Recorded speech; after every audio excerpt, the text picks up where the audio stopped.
Welcome, John Coleman, to this Routledge interview with an author. We're really excited to talk to you about your new book, Why Won't My Teenager Talk to Me, which is just published. But first, it would be great if you could start by briefly telling us about yourself and what you do. I'm a psychologist. My long-standing interest is in children, in teenagers, and in families. I've done a lot of work with parents in different circumstances. I trained as a clinical psychologist. I've run a special school for very disturbed teenagers. I worked as an academic. I've run a research centre, and currently I'm at Oxford University. I have a part-time position there in the Department of Education. But I also do a lot of work with parents of teenagers in different settings, and I run workshops for parents of teenagers. And this is one of the things that I find most rewarding and most interesting.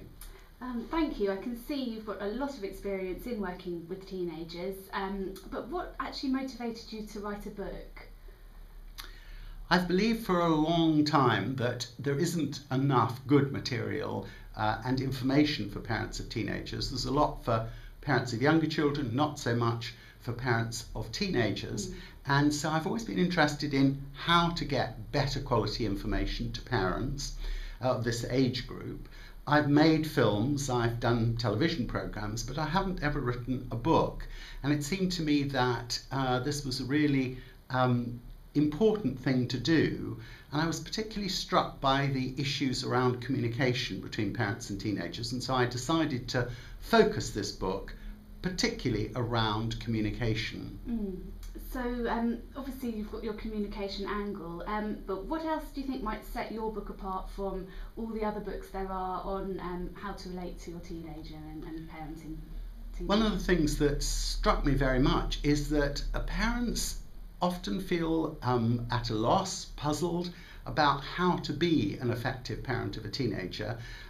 They feel they know how to parent younger children, but when it comes to teenage years, it's a real struggle. And so I wanted to do something that would provide for parents, if you like, a framework, an approach, which was easy to grasp and yet was based in solid, research. So I developed a framework which I call the STAGE framework.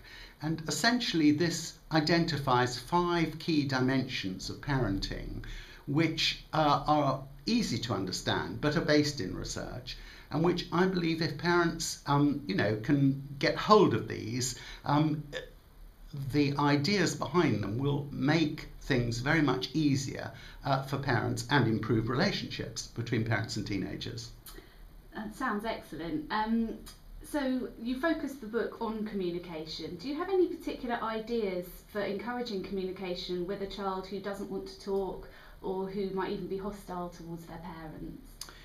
Parents generally think that when it comes to the teenage years, young people don't want to talk. It's as if the talking button gets turned off and parents talk about, the grunt generation and all this sort of thing.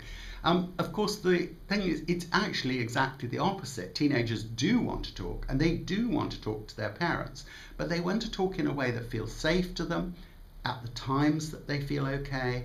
And also there's a big issue about privacy, about the fact that young people need to feel that they've sorted things out in their own minds before they talk to their parents. So it isn't the case that they don't want to talk, it's more being able to understand sort of rules, if you like, for young people about when they are able to or feel comfortable to talk to their parents. So the key things in the book are really about listening, about choosing the right time, about not interrogating your teenager, because if there's one thing teenagers don't like, it's being interrogated. And I suppose one of the underlying themes is that communication goes 2 ways rather than 1 way. Very often parents say, I tried to tell him or her something and she wouldn't listen. And the model there is a sort of 1-way communication process. In other words, the parent is saying something and the teenager is expected to listen.